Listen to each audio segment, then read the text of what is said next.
Hello दोस्तों, स्वागत है आपका एक नए क्लास में। कल आपका डे 1 था, उसमें हमने आपको सिखाया कि रेट ऑफ रिएक्शन कैसे निकाली जाती है और काफी खुशी फील होती है जब बच्चे कनेक्ट करते हैं और नीचे लोग वाकई में कमेंट्स कर रहे थे। हमने आखिरी में एक रिएक्शन दी थी कि भाई इसका रेट ऑफ रिएक्शन निकाल के दिखाओ।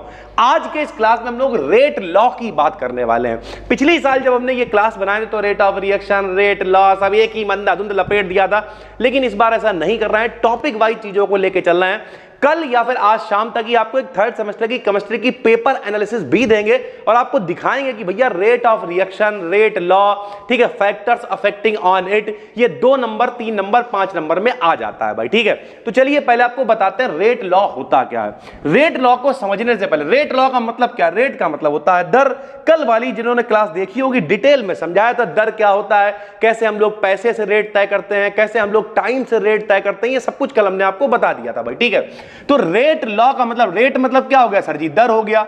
और लॉ का मतलब क्या हो गया? लॉ का मतलब नियम हो गया। यानी जो हम लोग दर निकाल रहे थे, जो रेट ऑफ रिएक्शन निकाल रहे थे, उसे कैसे कनेक्ट करोगे मेरे भाई? उसके लिए कोई नियम दिया गया है जिस नियम को कहा गया है रेट लॉ। ठीक, इस लॉ को समझने से पहले एक बार आपको याद दिलाना पड़ेगा कि भाई अगर कोई भी रिएक्शन हो रही है, मान लिया ए ने क्रिया करी बी से, ने बनाया सी और बनाया डी, तो जो लोग रिएक्शन कर रहे होते हैं, जो लोग क्रिया कर रहे होते हैं, इन्हें कहते हैं रिएक्टेंट। क्या कहते हैं सर जी? रिएक्टेंट कहते हैं इन्हें। जो लोग बनते हैं उन्हें कहते हैं प्रोडक्ट। क्या कहते हैं सर जी?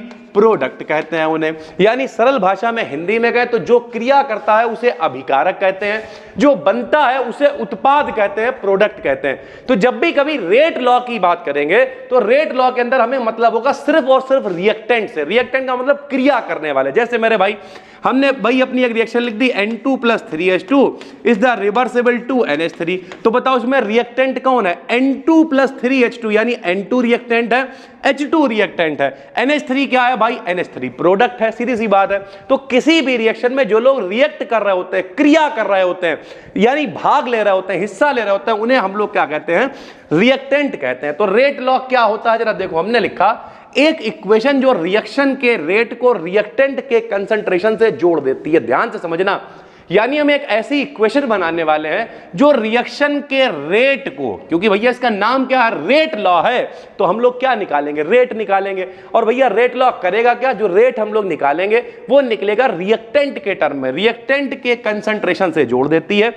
रिएक्टेंट का मतलब जो लोग क्रिया कर रहे हैं, कितने लोग पार्टिसिपेट कर रहे हैं। जितने ज्यादा लोग पार्टिसिपेट कर रहे हैं रेट उतना ज्यादा होगा, जितने कम लोग पार्टिसिपेट कर रहे हैं रेट उतना कम होगा। रेट का मतलब क्या यार? कितना ज्यादा काम हो रहा है, कितने कम टाइम में कितना ज्यादा काम हो रहा है, यही तो रेट है। कितने कम टाइम में कितना ज्यादा प्रोडक्ट बन रहा है, यही तो रेट है। तो भैया अगर मान लिया 50 लेवल लगा दिए तो रेट बढ़ जाएगा, काम ज्यादा होएगा। 1 लेवल लगा दिया, वो बिना करा बैठा हुआ, उसका रेट कम हो जाएगा। सीधी सी बात है। तो रेट का मतलब यही होता है कितने ज्यादा लोग लगे हुए हैं उतना ज्यादा प्रोडक्ट आपको मिलेगा। तो रेट को निकालने के लिए हम लोग यही इसी से डिसाइड करेंगे कि कितने लोग पार्टिसिपेट कर रहे हैं, कितने लोग रिएक्ट कर रहे हैं, कितने लोग रिएक्टेंट है मेरे भाई, उन्हीं को सबस्ट्रेट बोल देते हैं भाई। ठीक, तो हमने क्या लिखा कि भैया ऐसी इक्वेशन, कैसी इक्वेशन? ऐसी इक्वेशन जो रेट तो निकालेगी लेकिन किसके टर्म में निकालेगी? रिएक्टेंट के, कितने लोग पार्टिसिपेट कर रहे हैं उनके टर्म में निकालेगी। उसे हम लोग कहेंगे रेट लॉ कह देंगे मेरे भाई। ठीक, बिल्कुल आसान है। रेट लॉ अकेला नहीं आएगा। Rate of reaction, rate law पूछ लिया, या इसके साथ में फैक्टर्स अफेक्टिंग ऑन इट पूछ लिए। जैसे कल हम आपको कराएंगे आर्हेनियस इक्वेशन, टेम्परेचर का क्या प्रभाव पड़ता है, प्रेशर का क्या प्रभाव पड़ता है, ये सारी चीजें कल हम आपको बताएंगे भाई। ठीक है, तो अब इसकी हमने एक केमिकल इक्वेशन ले ली, कोई भी एक एग्जांपल उठा लेते हैं मेरे भाई कि ये निकाला कैसे जाएगा। तो जरा देखो, एक रिएक्शन हमने ले ली है भाई, ए ने क्रिया करी बी से। जिन बच्चों ने कल वाला क्लास देखा था हमने आपको बताया भैया ये जो ABCD लिखी हुई है ये बैलेंसी है। बैलेंसी का मतलब क्या होता है? मान लिया हम लिखे 2SO2 प्लस का O2 और मान लिया रिवर्सिबल 2SO3 बन रहा है। तो देखो SO2 कितने हैं? 2 हैं। O2 कितना है? 1 है। SO3 कितने हैं? 2 हैं। तो ये देखो जो बैलेंसी लिखी होती है आगे, यही ये ABCD होती है भाई। ठीक है, तो अब इसमें बताओ रिएक्टेंट कौन है? जो लोग क्रिया कर रहे हैं वो कौन है? रिएक्टेंट है। जो बन रहा है वो कौन है? उत्पाद है। भैया जो रिएक्शन कर रहा है वो रिएक्टेंट है, जो बन रहा है वो प्रोडक्ट है यानी उत्पाद है। और रेट लॉ क्या कहता है कि हम भैया जितने ज्यादा लोग पार्टिसिपेट करेंगे उससे डिसाइड करेंगे। बन क्या रहा है? वो तो बनेगा तो ज्यादा है ही, जब इधर ज्यादा भैया रिएक्टेंट अपने पास ज्यादा तो बनेगा तो ज्यादा ही, हमें उससे मतलब नहीं है, जो पार्टिसिपेट कर रहा है हम उनसे मतलब रखेंगे। तो ठीक भाई, रिएक्टेंट कौन है? ए। रिएक्टेंट कौन है? बी। ए के अणु कितने हैं? ए हैं। बी के कितने हैं भैया? बी हैं भाई। ठीक, तो रेट कैसे निकलेगा जरा इसे सीख लो। रेट निकालने का तरीका क्या होगा? रेट लिख दिया भाई, ठीक, बराबर में एक कांस्टेंट लगाएंगे के, रेट कांस्टेंट इसे हम लोग कह देंगे, एक कांस्टेंट लगाएंगे के। रिएक्टेंट कितने हैं? 2 हैं, तो भैया पहले का कंसंट्रेशन लिखेंगे। कल आपको बताया जो ऐसे करके चील बिलंगुआ बनाते हैं इसे कंसंट्रेशन कहते हैं, सांद्रता कहते हैं। सरल भाषा में कितनी ज्यादा मात्रा है, सांद्रता उतनी ज्यादा होगी तो मात्रा कहते हैं, ये लिखने का तरीका होता है। तो ए कंसंट्रेशन यानी ए की मात्रा, संग में कौन चल रहा? तो भैया बी कंसंट्रेशन यानी बी की मात्रा। यहां पे बताओ कितना चल रहा? ए के संग में कितने? ए, तो इसकी पावर कितनी हो जाएगी? ए। यहां कितना चल रहा? बी, तो इसकी पावर कितनी हो जाएगी? बी। यानी इस रिएक्शन की अगर हम लोग बात करें तो रिएक्टेंट के टर्म में इसका रेट क्या हो जाएगा? ए कंसंट्रेशन की पावर ए, बी कंसंट्रेशन की पावर बी, ये हो जाएगा इसका रेट भाई। ठीक, यही रेट लॉ कहलाता है। सर जी एक और एग्जांपल से बताइए। लो सर जी एग्जांपल से बताते हैं आपको। जैसे मान लिया हम लिख दे रहे हैं, यही अपनी पीटी हुई रिएक्शन लिख ले रहे हैं, N2 प्लस का 3H2 जो तुम लोगों को सरल लगती है, और क्या बनता है? 2NH3 बनता है। अब कोई कहे इसके लिए रेट लॉ लगा के दिखाओ, सीखते हुए चलो। इस बार हम टाइम दे रहे हैं टॉपिक्स को, क्योंकि अभी अपने पास टाइम है, एक एक टॉपिक को कवर कर रहे हैं।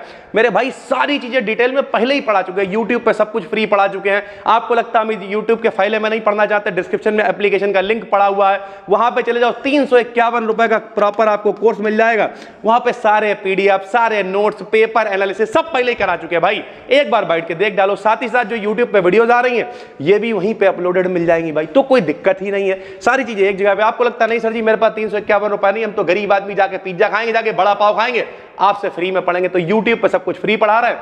ये एप्लीकेशन अपनी जो टेलीग्राम चैनल है, टेलीग्राम पे BDKDN BSc, वहां पे जाके सर्च कर लो, तुरंत PDF मिल जाएगी जैसे ही वीडियो शेयर होगी। तो जैसा मर्जी हो करो, बस मन लगा के पढ़ो भाई, ठीक है। तो मान लिया ये रिएक्शन है भैया, क्या रिएक्शन है बताओ? N2 प्लस का 3H2 इज द रिवर्सिबल क्या है? 2NH3 है भाई। अब कोई कहते हैं इसके लिए रेट लॉ लगाओ। लो सर जी रेट लिख लिया। रेट कैसे निकालोगे बताओ? रेट निकालने के लिए रिएक्टेंट चाहिए, बताओ कौन रिएक्टेंट है? N2। बताओ कौन रिएक्टेंट है? H2। क्या लिख दिया सर जी? N2 लिख दिया। क्या लिख दिया सर जी? H2 लिख दिया। ये देखो H2 लिख दिया। अब भैया यहाँ N2 की कोई पावर है? नहीं है, तो इसकी पावर कितनी हो जाएगी? 1। यहाँ कोई पावर है? है। कितनी पावर है? 3, तो यहाँ कितनी पावर आ जाएगी? 3। संग में क्या लगाएंगे? रेट कांस्टेंट के। इस तरीके से भैया रेट निकल आएगा, ठीक है सर जी। तो रेट निकालने का तरीका क्या होता है आपको समझ गया? रेट लॉ निकालने का तरीका क्या है? एक रिएक्शन हम आपको दिए दे रहे हैं बिल्कुल सरल सी, आप लोग उसका रेट निकाल के बताइएगा भाई, ठीक है। तो हमने एक मान लिया कोई भी रिएक्शन आपको दिए दे रहा है सरल सी, हमने लिख दिया कि H2 बिल्कुल सरल दे रहा plus Cl2 is the reversible 2HCl। लो भैया इसका रेट निकाल के दिखाना, बहुत सरल है। रेट बराबर हो जाएगा K, H2 की पावर कितनी है? 1 है, तो H2 कंसंट्रेशन सीधे सीधे लिख देंगे, Cl2 कंसंट्रेशन सीधे सीधे लिख देंगे, दोनों की कोई पावर है ही नहीं, तो पावर 1 हो जाएगी मेरे भाई, ठीक है। तो इस तरीके से रेट लॉ को लगाया जाता है, रेट को निकाला जाता है। कल हम लोगों ने बात करी थी रेट ऑफ रिएक्शन की, आज बात करी है रेट लॉ की। कल इसे प्रभावित करने वाले कारक यानी फैक्टर्स अफेक्टिंग ऑन एंड पे बात करेंगे, साथ ही साथ आर्हेनियस इक्वेशन पे बात करेंगे, प्रॉपर चीजों को चलाएंगे। एक पेपर एनालिसिस आपको 1-2 दिन के अंदर देंगे और फिर आपको दिखाएंगे उस पेपर के अंदर पहला ही क्वेश्चन आया होगा, भैया रेट ऑफ रिएक्शन क्या है, प्रभावित करने वाले कारक बताओ। अक्सर 3 नंबर में जो पहला क्वेश्चन आता है वो रेट ऑफ रिएक्शन ही होता है भाई। तो ये जो इधर के 3-4 क्लासेस इन्हें हल्के में मत लेना, सारी चीजें रिसर्च के साथ बिल्कुल कायदे से लेके आ रहे हैं।